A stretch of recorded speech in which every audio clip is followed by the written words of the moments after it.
নমস্কার বন্ধুরা, আমি সুস্মিতা বাংলা ক্যানভাস চ্যানেলে সকলকে স্বাগত জানাই।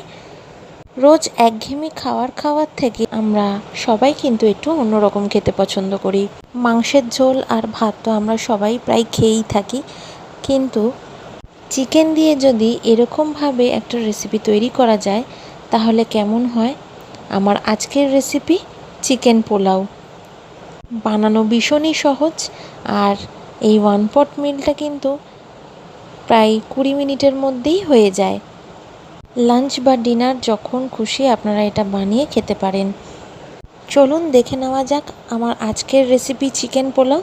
আমি এখানে 800 গ্রাম চিকেন নিয়ে নিয়েছি, সেটাকে ম্যারিনেট করে নিচ্ছি আগে। ম্যারিনেটের জন্য আমি এখানে প্রথমেই মাংসটাকে খুব ভালো করে ধুয়ে নিয়েছি। দিয়ে দিয়েছি এখানে অল্প হলুদ গুঁড়ো, অল্প জিরে গুঁড়ো, অল্প ধনে গুঁড়ো। দিয়ে দিয়েছি এখানে 3 চামচ মতো দই। দিয়েছি এখানে 1 চামচ মতো কাশ্মীরি লঙ্কার গুঁড়ো। আর দিয়ে দিলাম এখানে একটা লেবুকে অর্ধেক করে লেবুর রস দিয়ে দিয়েছি। এবার ভালো করে আমি সব কিছুকে মিশিয়ে নিচ্ছি। হাত দিয়ে ভালো করে মাংসগুলোকে ম্যারিনেট করে নিচ্ছি, মশলাগুলো যাতে ভালো করে মাংসের মধ্যে ঢুকতে পারে। সব কিছু দিয়ে চিকেনটাকে মাখিয়ে নিচ্ছি। সমস্ত কিছু ভালো করে মেখে নেওয়ার পর এটা কিন্তু ঢাকা দিয়ে 25 থেকে 30 মিনিট রেখে দিয়েছি। আর এখানে নিয়ে নিয়েছি আমি 3 কাপ পরিমাণ লং গ্রেন রাইস বা বাসমতি চাল। এবার এটাকে আমি ভালো করে ধুয়ে জল বদলে বদলে ধুয়ে নেব।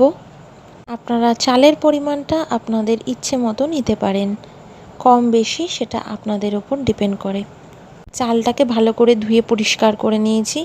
2 থেকে 3 বার চালটাকে ভালো করে জল দিয়ে পরিষ্কার করে নিয়ে আমি কিন্তু 15 মিনিট জলের মধ্যে চালটাকে ভিজিয়ে সাইডে রেখে দিয়েছি। কড়াইতে আমি রিফাইন তেল দিয়ে দিয়েছি 3-4 চামচ, আর দিয়ে দিলাম এখানে 2 টেবিল চামচ ঘি অ্যাড করে দিলাম। এবার তেল আর ঘিটা আমি ভালো করে গরম করে নেব, তাই জন্য কিছুক্ষণ সময় ধরে গ্যাসের ফ্লেমটাকে মিডিয়ামে রেখে এরকম খুন্তি দিয়ে তেলটাকে একটু নাড়িয়ে চাড়িয়ে দিলাম। এবার ফোড়নে দিয়ে দিচ্ছি আমি 2টো দারচিনি স্টিক দিয়ে দিয়েছি, 3টে ফাটানো এলাচ আর 3 থেকে 4টে লবঙ্গ। এবার আমি ভালো করে কিছুক্ষণ গরম মশলাটা ফ্রাই করে নিচ্ছি। একটু কিছুক্ষণ ভাজা হয়ে গেলে একটা সুন্দর গন্ধ বেরোবে। যখন ফোড়ন থেকে ভালো গন্ধ বেরিয়ে আসবে আমি এরকম কুচনো পেঁয়াজ, এখানে 2খানা পেঁয়াজ কোচানো আছে, 2টো পেঁয়াজের কুচানো দিয়ে দিলাম। এই সময় কিন্তু ফ্লেমটাকে আমাদের মিডিয়ামে রাখতে হবে, বেশি হাই করে কিন্তু আমরা পেঁয়াজটাকে অবশ্যই ভাজবো না, তাহলে পেঁয়াজটা পুড়ে যেতে পারে। পেঁয়াজটাকে কিন্তু আমরা একদম হালকা করে ভেজে নেব। মিনিট 3-4 সময় ধরে কিন্তু আমি পেঁয়াজটাকে ভেজে নিচ্ছি আর ক্রমাগত এরকম নাড়িয়ে চাড়িয়ে নিচ্ছি। পেঁয়াজটা অবশ্যই ভালো করে ভাজতে হবে, কিন্তু হাই ফ্লেম করলে চলবে না। হাই ফ্লেম করলে কিন্তু পেঁয়াজটা পুড়ে যেতে পারে, তো ফলে আমাদের পেঁয়াজটা পুড়ে গেলে স্বাদটা নষ্ট হয়ে যাবে। হালকা লালচে কালার ধরিয়ে আমি পেঁয়াজটাকে ভেজে নেব। আমি আগে তেজপাতাটা দিতে ভুলে গিয়েছিলাম, তাই এখন তেজপাতাটা আমি অ্যাড করে দিলাম। এখানে ভালো করে ধুয়ে তেজপাতাটা দিয়ে দিলাম, আবার কিছুক্ষণ নাড়িয়ে চাড়িয়ে নিচ্ছি পেঁয়াজের সাথে। তেজপাতা দিলে কিন্তু তার গন্ধটা খুব ভালো আসে। আপনারা অবশ্যই আগে দেবেন, আমি ভুলে গিয়েছিলাম তাই পরে অ্যাড করলাম। দেখুন পেঁয়াজে কিন্তু খুব সুন্দর একটা হালকা বাদামি রং ধরে গিয়েছে। এবার এর মধ্যে কিন্তু আমি চিকেনটা দিয়ে দেব। আগে থেকে ম্যারিনেট করে রাখা যে চিকেনটা সেটা আমি এর মধ্যে দিয়ে দিলাম। এবার চিকেনটাকে দিয়ে কিন্তু হাই ফ্লেমে মিনিট 3 ধরে আমি কষিয়ে নেব ভালো করে কিন্তু এই সময় কষিয়ে নেওয়াটা প্রয়োজন। আপনারা অবশ্যই কিন্তু চিকেনটাকে ম্যারিনেট করে নেবেন এরকম ডাইরেক্ট রান্না করার আগে, তাহলে কিন্তু চিকেনটা বেশ নরম হয়ে যাবে আগেই, আর অনেকটা সময়ও পেয়ে যাবে। মশলাগুলো কিন্তু চিকেনের মধ্যে ঢুকে গেলে অনেকটা সফট লাগবে যখন পুরোটা তৈরি হয়ে যাবে। এবার আমি কিন্তু এটাকে ঢাকা দিয়ে রান্না করব, যাতে চিকেন থেকে জল বেরোয় আর পেঁয়াজ থেকেও জল বেরোবে আর অনেকটা জুসি হয়ে যাবে। ঢাকা দিয়ে রান্না করছি। আর এটা মাংসটা ওই সাইডে হচ্ছে, এদিকে একটা পেস্ট তৈরি করে নিচ্ছি, অল্প আদার টুকরো আর এখানে 14 থেকে 15টা রসুনের কোয়া জল দিয়ে ভালো করে আমি পেস্ট তৈরি করে নিয়েছি। এখানে দিয়ে দিচ্ছি 1 চা চামচ কাশ্মীরি লঙ্কার গুঁড়ো, দিয়ে দিলাম এখানে হাফ চামচ মতো গোলমরিচের গুঁড়ো। আর এবার আমি এখানে ভালো করে কষিয়ে নেব। দিয়ে দিয়েছি অল্প 8 চামচ মতো হলুদ গুঁড়ো। এবারে এখানে দিয়ে দেব আমি 1 চামচ মতো নুন।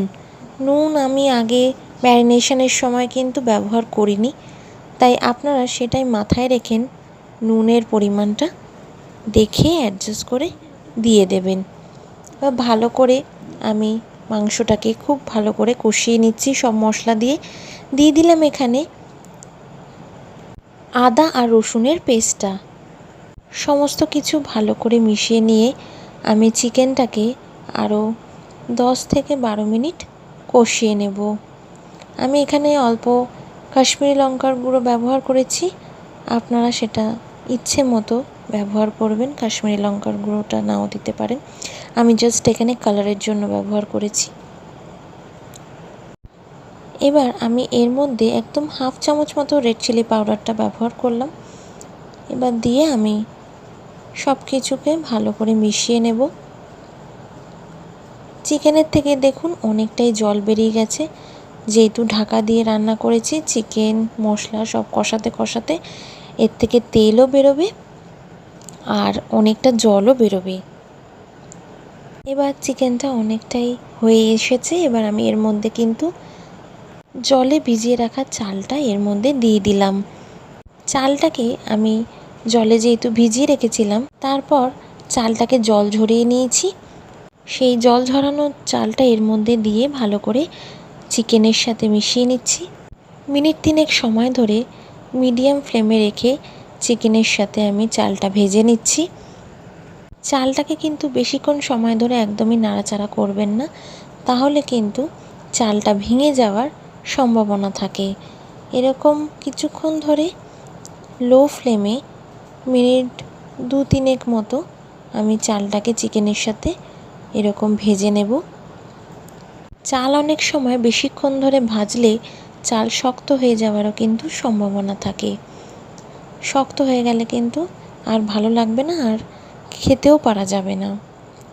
এবার এর মধ্যে কিন্তু আমি জলটা মেপে দিয়ে দেব। এবার এর মধ্যে আমি এখন 1 কাপ পরিমাণে জল দিলাম।